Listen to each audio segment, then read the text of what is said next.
हिंदी साहित्य द्वितीय वर्ष स्नातक द्वितीय वर्ष के विद्यार्थी हम देव कवि के छंदों का अध्ययन कर रहे हैं और अब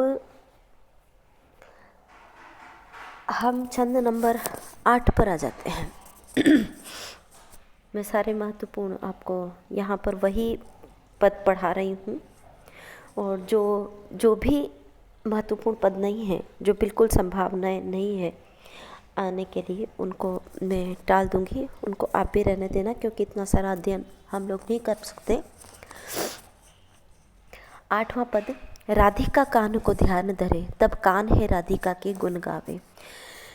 त्यों हसुआ बरसे बरसाने को पाती लिखे, लिखी राधे के ध्यावे। राधे है जावत है छिन में, वह प्रेम की पाती ले छाती लगावे। आपू में आपुन ही उर्झे, सुरझे बिरुझे समुझे समुझावे।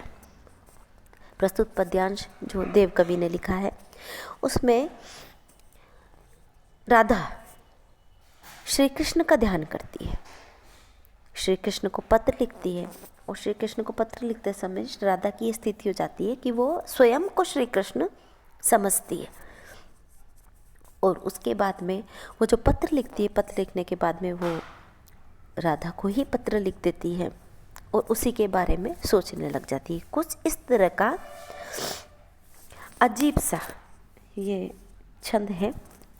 तो प्रसंग में आप लिख देंगे कि राधिका श्री कृष्ण का स्मरण करती है और वह स्वयं को श्री कृष्ण समझने लग जाती है। व्याख्या पर आते हैं सीधे। राधिका कान को ध्यान करें। राधा जो है वो श्री कृष्ण का ध्यान करती है, तब कान है राधिका के गुण गावे। तो श्री कृष्ण का जब वो ध्यान करती है तो इतनी ध्यान करते करते इतनी वो तल्लीन हो जाती है, वो भूल जाती है कि वो राधा है और स्वयं को कृष्ण समझने लगती है। और फिर वो जब कृष्ण राधा के गुणों का बखान करते हैं, इस तरह से वो राधा के गुणों का बखान करने लग जाती है, तो वो भूल जाती है कि वो अपने ही गुणों का बखान कर रही है। तब कान है राधिका के गुण गावे। पहले तो स्वयं को कृष्ण समझ लेती है और फिर वो राधा के गुण गाने लग जाती है, अर्थात फिर खुद के गुण ही वो खुद की खूबियाँ बताने लगती है। त्यों आंसुआं बरसे, इस तरह से वो राधा को याद कर करके आंसुआं बरसे और उसकी आंखों से आंसू बरसने लगते हैं। बरसाने को पाती लिखे, चूँकि श्री कृष्ण बरसाने में थे इसलिए राधा श्री कृष्ण को पाती लिखे, पत्र लिखती है। राधा श्री कृष्ण को पत्र लिखती है और कृष्ण वो बनी हुई है, अर्थात वो पत्र किसको लिखती है? राधा को लिखती है। मतलब खुद का पत्र वो खुद को ही लिखने लगती है। राधे हुए जावत है छिन में, वो छिन में मतलब वो पल में राधा बन जाती है। वह प्रेम की पाती ले छाती लगावे, और वो जो प्रेम का पत्र श्री कृष्ण को लिखती है, राधा बन श्री कृष्ण को लिखती है। राधा स्वयं श्री कृष्ण बन के राधा को जो पत्र लिखती है, तो उसी अपने ही लिखे पत्र को वो छाती से लगाती है। आपू में आपुन ही उलझे, इस तरह से वो स्वयं खुद में ही उलझ जाती है।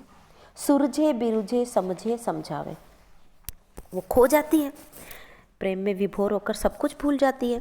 इस तरह से वो खुद में ही उलझ जाती है। अंतिम पंक्ति जो है वो सबसे खूबसूरत पंक्ति है, जिसमें वो कह रही है कि सुरझे बिरुझे, कभी वो सुलझती है अपनी बातों में, बिरुझे कभी वो उलझ जाती है, समुझे कभी वो स्वयं को समझाती है, स्वयं को समझती है, और कभी वो समझावे, कभी वो खुद को समझाती है। इसके विशेष में आप लिखेंगे कि श्री कृष्ण के बारे में सोचते सोचते राधा श्री कृष्ण हो जाती है और बाद में वो राधा का ही ध्यान करते हुए उसको पत्र लिखती है। इस तरह से प्रेम की तल्लीनता का वर्णन हुआ है, जिसमें अपनेपन का भी ध्यान नहीं रहता है। अनुप्रास, यमक, अलंकार, इन सब का वर्णन किया हुआ है। अगला जो हम पद लेते हैं, 9वां पद, माखन सो मन दूध सो जीवन है, दधी सो अधिको उर ईठी, जा छवि आगे छपाकर छाछी, समेत सुधा वसुधा सब सीठी। नैनन नेह चुए कवि देव बुझावत, बेन वियोग अंगीठी, ऐसी रसीली अहीरी अहे, कहो क्यों न लगे मन मोहन मीठी। प्रस्तुत पद देव कवि द्वारा लिखा गया है। देव कवि रीतिकालीन कवि हैं और रीतिकाल के कवि ने उस समय की जो अहीर स्त्रियाँ थी, अर्थात जो गोपियाँ थी, वो अहीर जाति की थी, उन स्त्रियों की विशेषताओं का वर्णन किया है इस पद में। उनके लिए कहा है। अहीर स्त्रियों की विशेषताओं का वर्णन करते हुए वे कहते हैं, माखन सो मन, उनका मन जो है, अहीर स्त्रियों का मन मक्खन की तरह कोमल है। दूध सो जीवन है, और उनका जीवन दूध की तरह मधुर, पवित्र, सफ़ेद है। दधी सो अधिको उर बैठी, दही से भी अधिक उनके मन को भाने वाला मन है, मतलब कोमल। जा छवि आके छपाकर छाछी समेत सुधा, और उनकी छवि के आगे, छवि मतलब उनका सौंदर्य इतना आकर्षक है, उसके आगे छपाकर छाछी समेत सुधा, मतलब चंद्रमा भी छाछ की तरह छपाकर हीन नजर आता है। इस तरह से वसुधा सब सीठी, वसुधा अर्थात धरती, धरती के जो समस्त पदार्थ हैं वो सब कुछ सीठी, बेकार नजर आते हैं इन स्त्रियों के सामने। नैनम नेह चुए, इनके नैनों से सदा प्रेम टपकता रहता है। नेह चुए मतलब प्रेम चमकता रहता है, टपकता रहता है। देव कवि बुझावत बेन वियोग अंगीठी, और उनकी बातें इतनी मधुर होती है कि वियोगिनी जो स्त्रियां होती उनके अंदर जो अग्नि होती है वो भी शीतल पड़ जाती है। ऐसी रसीली अहीरी है, इस तरह से ये अहीर स्त्रियां बहुत ही रसीली हैं। क्यों न लगे मनमोहन मीठी, और जब ये इतनी रसीली स्त्रियां हैं तो मनमोहन मीठी मतलब मनमोहन श्री कृष्ण को ये क्यों नहीं अधिक आकर्षण करेगी, इसलिए ये श्री कृष्ण को सर्वाधिक आकर्षित करती है।